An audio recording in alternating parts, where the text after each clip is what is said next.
Kaitlyn Perez has built a fast-growing business on helping business leaders deal with and handle crisis situations and other issues that come up in the course of running an operation.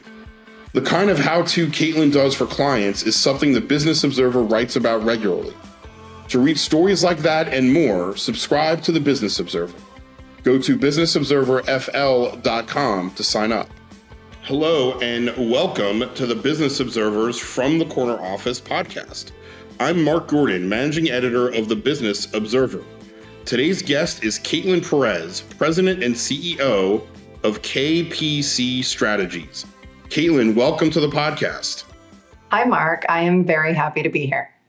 We are happy you are here as well. So I've gotten to know you a little bit over probably the past 4 or 5 years, going back to some previous roles before KPC Strategies. We're going to get our audience to know the real Kaitlyn Perez a little bit better. We're going to start with some rapid fire questions. Okay? All right, let's do it. I usually do 3, but I might even hit you with 4. We'll see. Okay. Who is one person, dead or alive, that you would like to have dinner with? Shaquille O'Neal.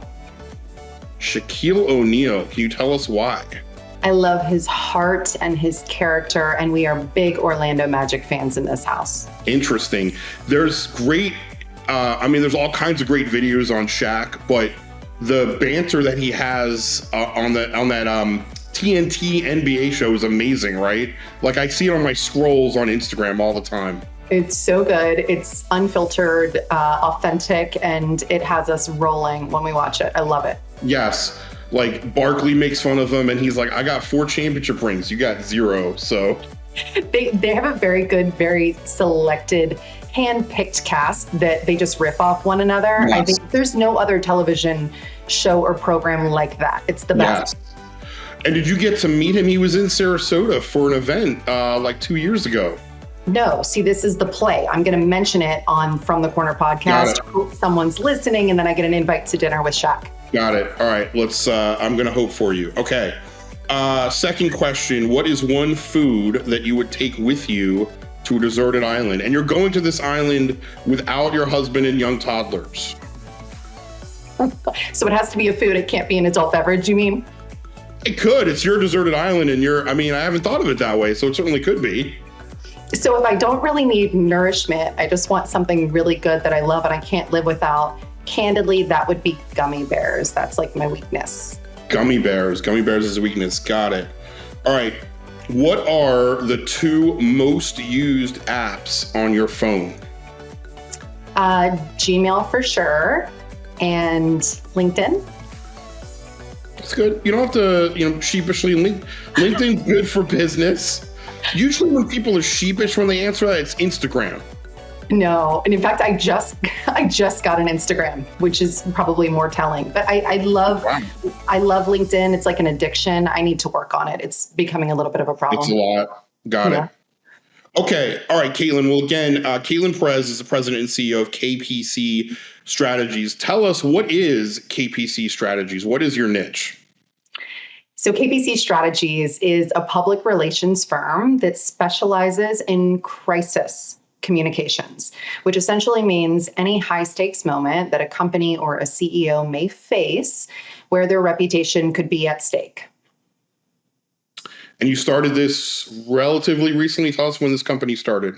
January 24th, 2024. That's the official day that my LLC went into effect. And it kind of happened on a whim, Mark. I was working at a nonprofit, a national nonprofit at the time, when I got a call from a local CEO. And I've been in Sarasota for more than 20 years. So I know a lot of really great people in this community. This community has given me so much, including some really cool relationships. And this woman and I sat down for coffee, and she explained to me what she was experiencing, what she was going through. We had a cup of coffee, and I gave her a little bit of feedback. And at the end of it, she said, "How do I pay you?" And I kind of laughed, right? Like, how do you pay? I don't know. We're friends, and I want to help you. Yeah, well, Zelle is actually preferred. Thank you. Yes. How do I ask? No, it's all good. And she said, "No, Kaitlyn, you're really, really good at this. You should consider consulting." And so a whole bunch of things happened, Mark, after that. But I knew around January 2024 that there was maybe something there. And so I jumped right into it, and I have not looked back since. Amazing. So we're like 18 months in, but take us back even further, because you had a very high profile job in Sarasota, which is where you and I interacted for the first time. Tell us about the Sarasota County Sheriff's Office.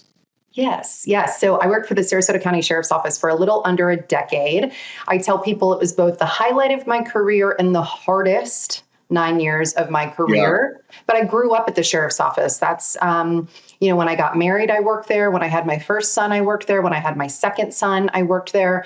And I, in many ways, grew up professionally while working at the Sheriff's Office. My role was spokesperson for the agency. So if there was an officer-involved shooting, homicide, or just a regular DUI that caught some attention from local news media, my role was to communicate with news media and with the public. Our pesky media. We're always out there with the questions, with the microphone, with the notebooks, right? All of that. Yeah. And I think that's really where the experience came from, right? Dealing with high stakes moments. I remember we had a barricaded subject. So a man who was inside a house, or so we thought, for about 12 hours. And we had SWAT vehicles, and we had residents that had been moved out of their homes for their own safety.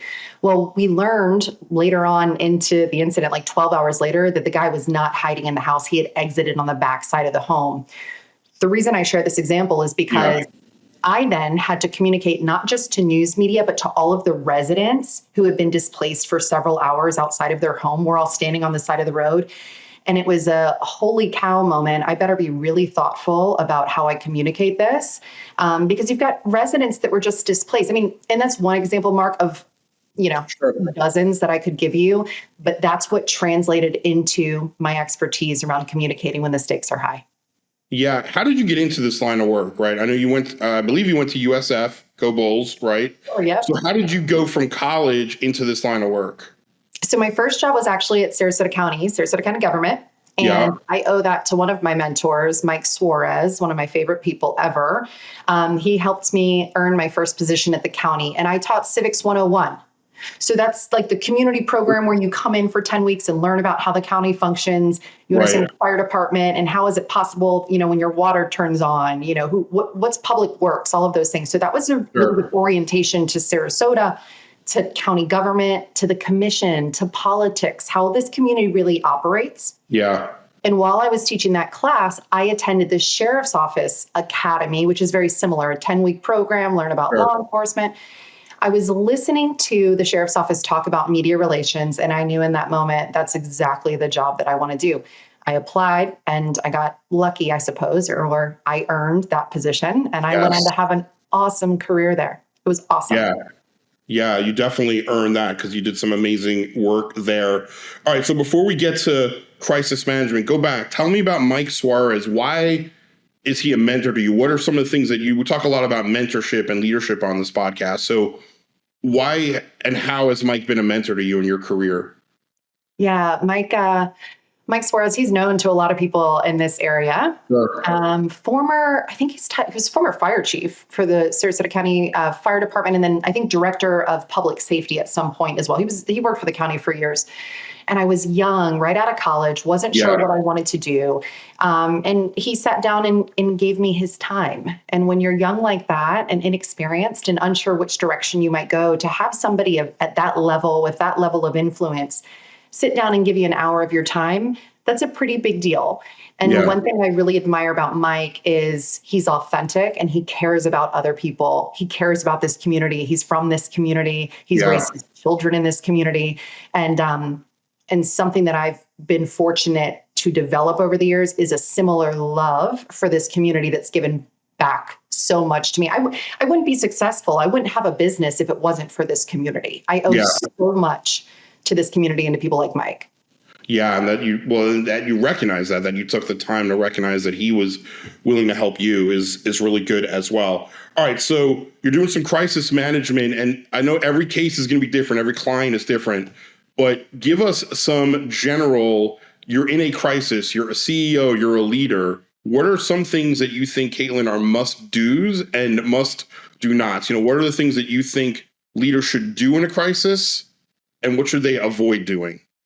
Yeah. Well, I think one of the first things you should do in a crisis, and let's actually take a step back, Mark. What is a crisis? Let's clarify that too. Yeah, Because good I point. think a lot of people think of crisis, they think someone's died, right? And by all accounts, I have responded to incidents involving fatalities. But a crisis or a high stakes moment can be a merger acquisition, bankruptcy, criminal Sure. charges against your CFO. Any sort of kind of high stakes moment where your stakeholders could change their mind about you or your company, Yeah, right? So kind of like set big that time. tone. Whenever something like that is happening within a company or within an organization, I think the best thing a CEO can do is get the right people at the table.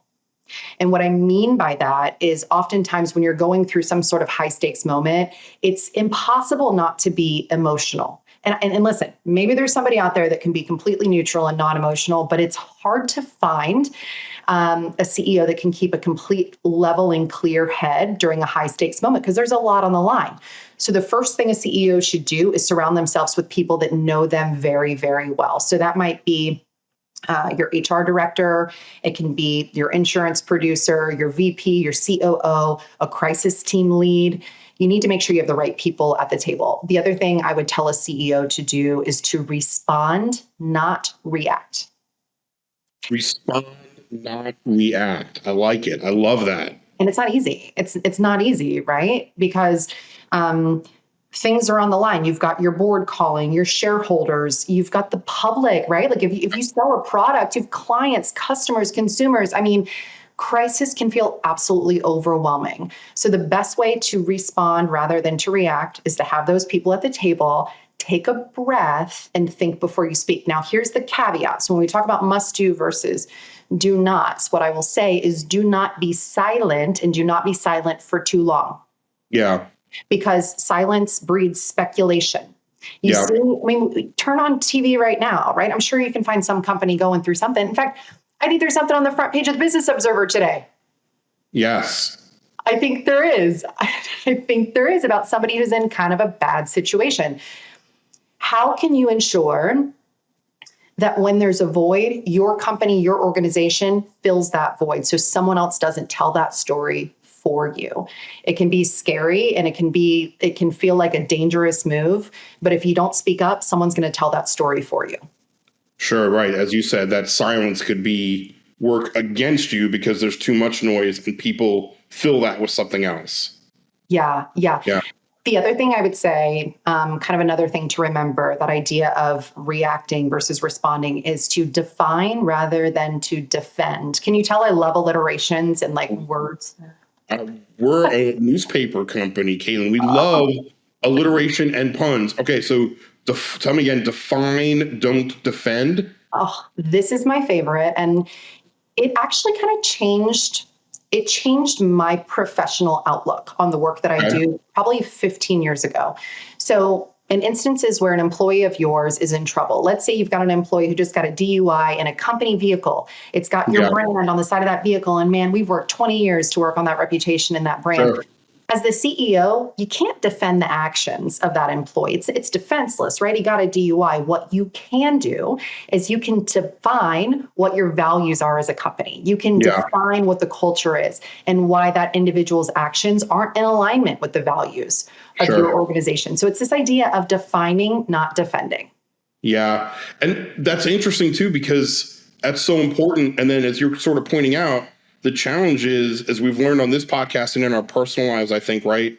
You have to take your ego out of that. You have to be okay with saying, yeah, this guy got a DUI and he was driving around with my name on his van. I'm not endorsing it, but I'm addressing it. But you have to be okay with it being public about that. Yeah, I think another that reminds me of another common theme or philosophy, I should say, in the work that I do Right. with clients. I say we're going to move through this crisis. We're not going around it. We're not going to the right, Yeah. the left, above, below. Don't think we're trying to skirt around the edges. We're going to go through this and we're going to go through it as quickly as possible. Because Yes. oftentimes, if you just bite the bullet, it's going to be painful. I'm not going to tell you it's not going to be painful, but it's going to be a lot quicker getting to the other side. Yes. Yeah. All right. I like it. A lot of good alliteration and advice. Okay. So I want to, we talk a lot about leadership, which we've just done, but on this podcast, we talk about leadership. You've worked for two really strong leaders at the Sarasota County Sheriff's Office, previous Sheriff Tom Knight, the current Sheriff Kurt Hoffman. Tell us what you've learned from watching those two leaders, not comparing them in general, but just watching them work. What are some leadership characteristics you've learned from them? So I love one thing that Kurt Hoffman in particular taught me, which is this idea of letting them mess up. And what I mean by that Letting is them mess up. when you have candidly, a type A personality, you're a bit of a control freak or a perfectionist, because remember in policing, we can't mess up. We don't have that option, right? Because we're going to get scrutinized if we screw something up. Sheriff Hoffman said to me, you got to let them mess up. So when you bring on someone new, you got to let them test the waters. You got to let them mess up a little bit. That's the only way you can create space to allow someone to really, really learn.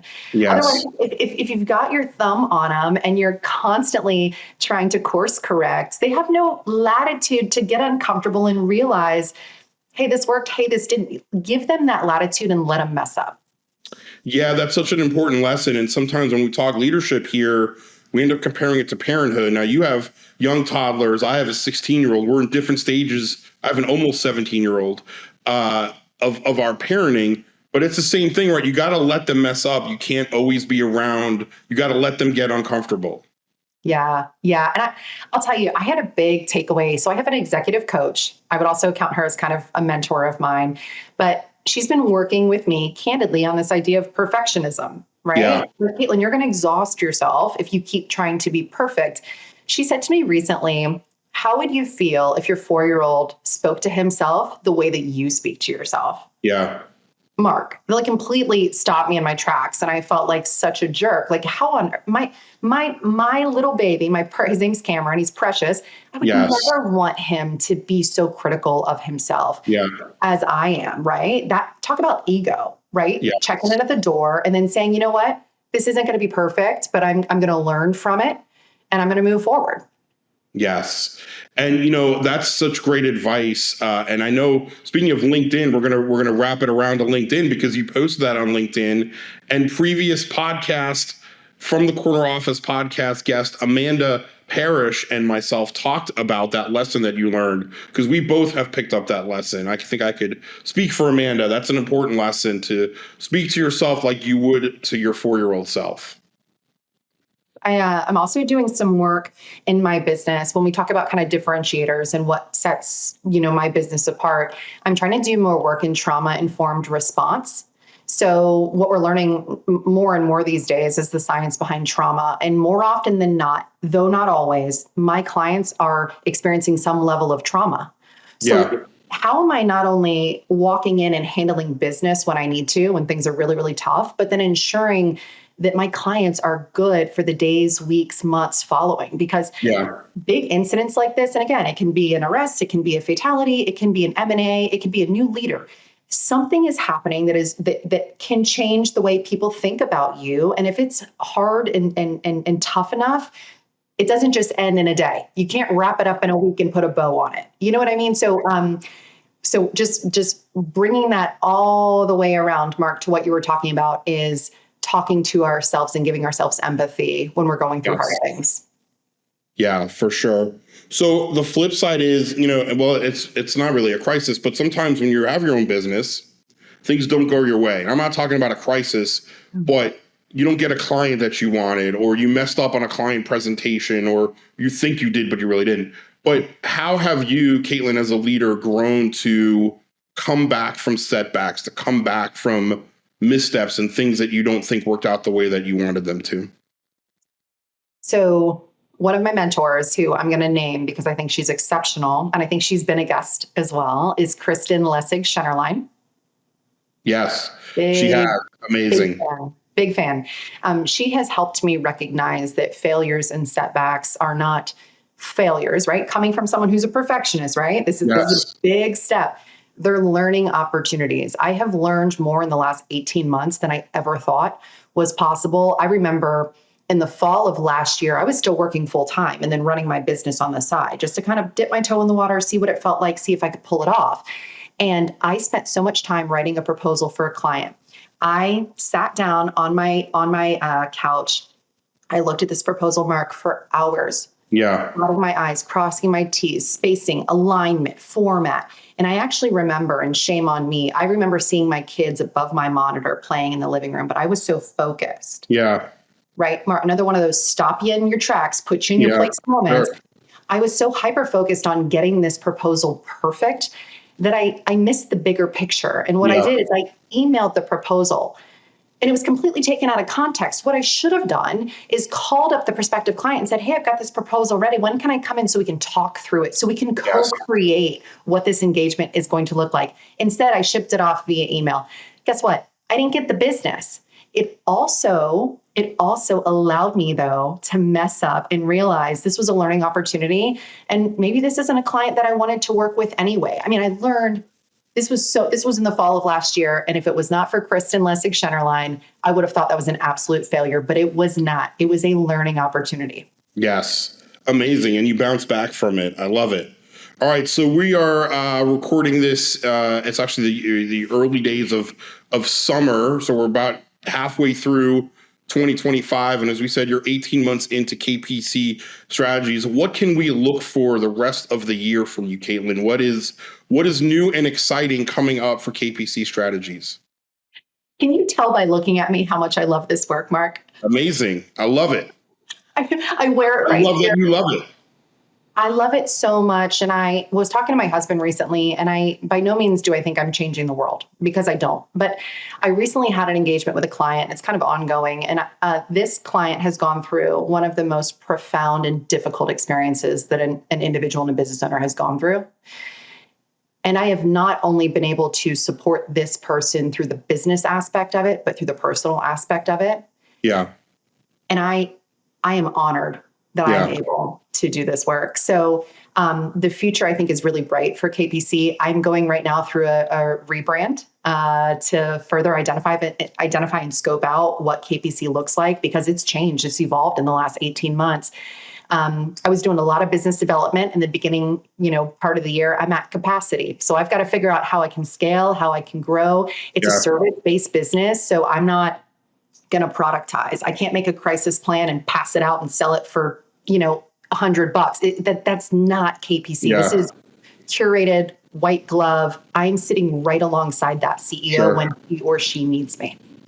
Yeah, that's amazing. Well, and we didn't get into it, but that's one thing that we have in common, Kaitlyn, is to be good at our fields, we cannot do AI, right? AI is great for a lot of things.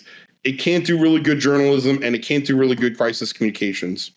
No, not yet. And hopefully no time soon. I think during crisis, you need empathy. And so long as AI can't offer empathy, it's no good for either of us. For sure. Excellent. Well, that'll be the next podcast episode.